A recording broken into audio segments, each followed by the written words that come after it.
Okay, hi everyone. This is the week of April 6th, and I'm glad to see you.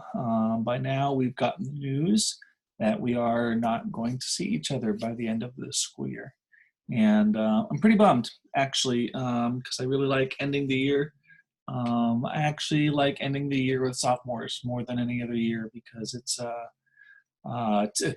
the halfway point, and we can talk all about next year and summer plans and stuff like that. But for right now, I'm sending you and your family all kinds of love and calm, patient vibes, and just know that I've got a big hug waiting for you when I see you in August. Okay, but let's get started with this week's agenda and get my screen sharing. Okay. First of all, I want to remind you where to find information is you're going to click on our class, whatever that looks like. And the two folders that you're going to be using, I can almost guarantee for the rest of the year, are the distance learning materials and the research unit. Weekly, I am posting in this distance learning materials folder. And by the time you click on this website, if you click on week of 4-6, that should say, sorry, you will see this presentation. You will see our Google Slides agenda, the same one you've been using, everything like that. Everything pertaining to our research project is down here in research, all right?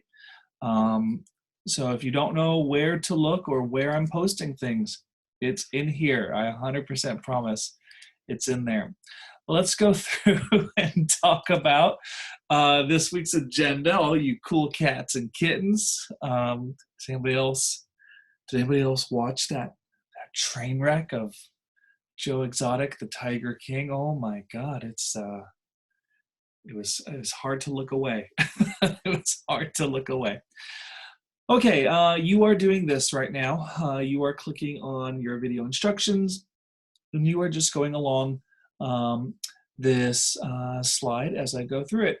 Okay, so this week's work is you are continuing and finishing up the actual research for your topics. I think I've heard from or by 98% of people about what your topics are and where they should go. And I really do want to emphasize, like, go where the research takes you. We talked about last week about how you need to just narrow your topics down a little bit. And if you had an idea of what that narrowing looked like, and if the research is saying something else, go with the research, okay? As always, run things by me if you have any questions. I've been popping in and looking at those documents as you've been working on them, and most people are almost done, if not done already, which is pretty cool. Big thing I want you to get into your head is that any project that you do, our project, a paper that you're going to write for another class, you always want a variety of different sources, okay? So a lot of you are choosing valid news sources. Remember, we looked at that media bias site. That was just for media news sources themselves. Those are not the only sources you should be using though, okay? But you do need some academic resources. I went through in a separate video last week and we talked about how to find research on those academic databases. Make sure you're using that. One I haven't shown you is Google Scholar. And this is what it looks like. It looks very familiar in terms of the kind of Google search engine that we're used to, but this is a search engine, or rather, this is a database strictly for academic sources. So you can see right down here, obviously lots of things going on about COVID, but if I were to look at poverty in South Africa, this is going to bring me to those academic sources that we're talking about, okay? And then you can go through and change as you need to. I think back on the front page here, if you go up to advanced search, this is where you can change the dates of your sources, what kinds of sources, kind of everything like that. There's a couple other different options here. So give that a shot. I think that can help you find some good sources as well, okay? Whoops, here we go. And just a reminder, I think everybody's on the same page now. You are submitting your evidence document on your day of class this week, okay? That's how I'm gonna take roll. Hopefully the nonsense with Schoology isn't going to continue. I'll figure it out last minute like last week if I have to, but that's where it's gonna go, all right? Next week, as in a week from today, when you are watching this probably, it's Sunday when I'm taping this. Oh my God, I'm so old. But next week is spring break. What? No, it's super boring because it's the same thing that we're going to be doing now. You should not be getting any extra or additional work from your teachers, just so you know. It is meant to be a break for you. It's meant to be a break for us. So there's nothing due next week. However, I am going to tell you what is going to be what you're working on potentially this week or the week after.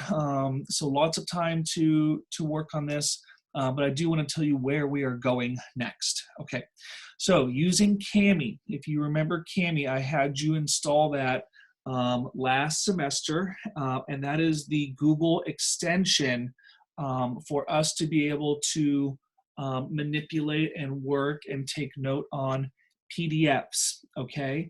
So you're gonna be using Kami. If you have no idea what I'm talking about, do a quick Google search. What is Kami? How to install Kami? How to use Kami? Everything is there, okay?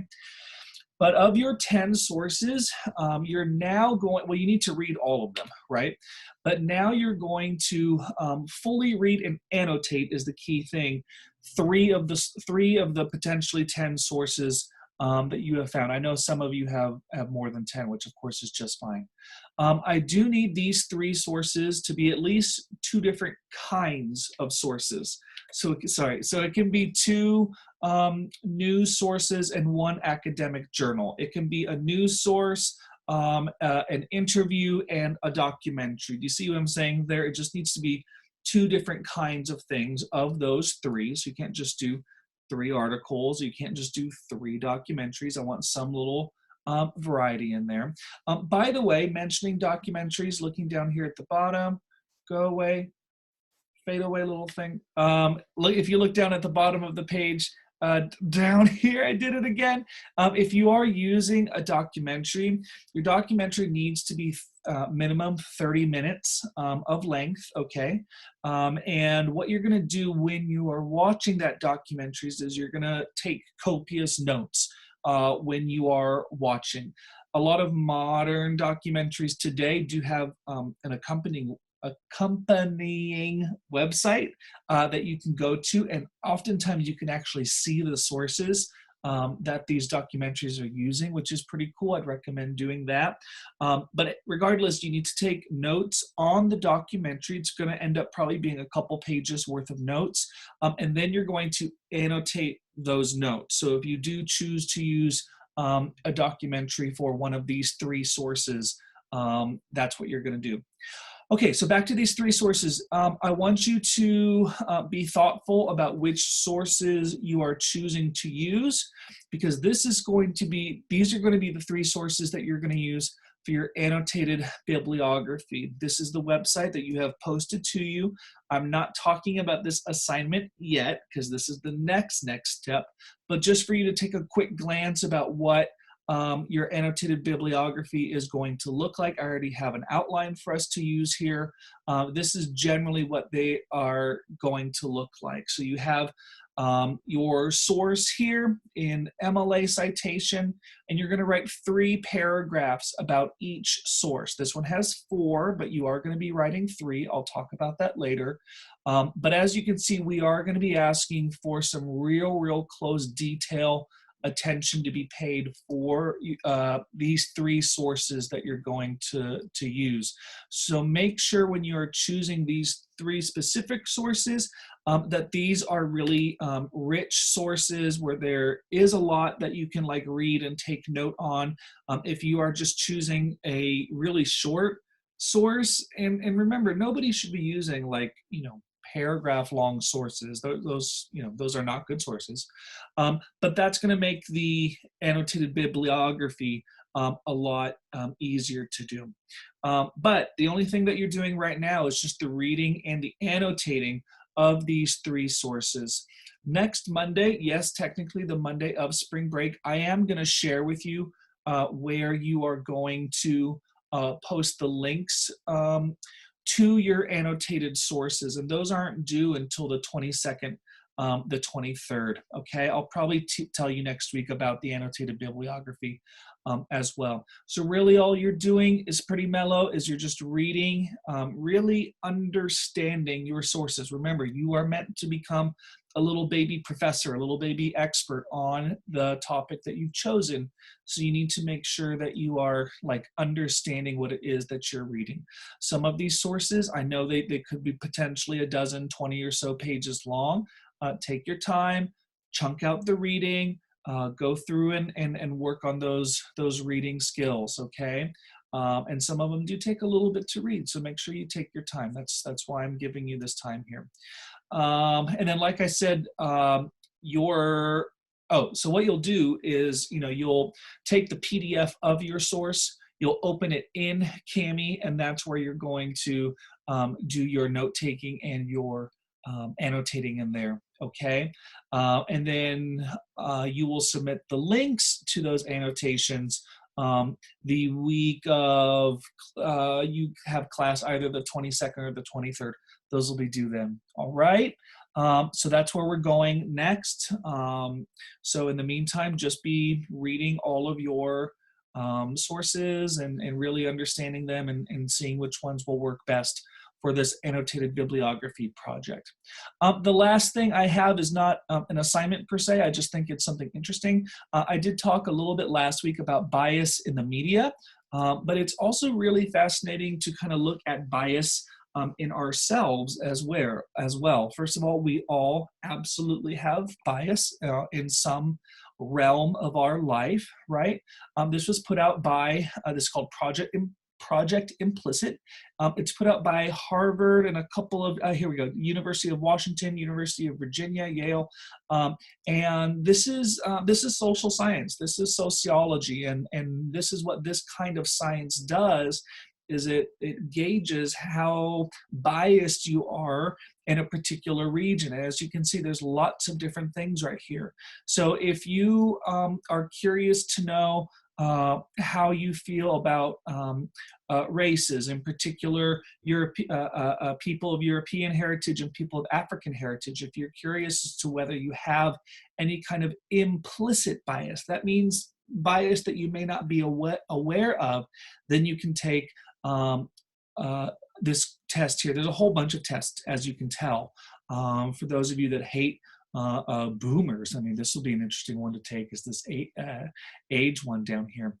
Anyway, I just think these are interesting to take. The thing that I clicked yes on says that this is, you may not like the results that you get, and just because, it says that you may have bias in one way or the other, it doesn't make you some terrible racist, classist, sexist person. It is just data. It is just information for you to take in. Okay, so that's pretty much it. You are submitting your sources on Wednesday or Thursday of this week. You're going to have a nice spring break. You're going to vaguely think about 3 sources to read and really understand for your annotated bibliography. You're not using those other 7 sources, by the way. You're going to use those sources when it comes to the actual writing and project that we're going to do starting in a couple weeks here, okay? Look out for additional information next Monday, the 13th.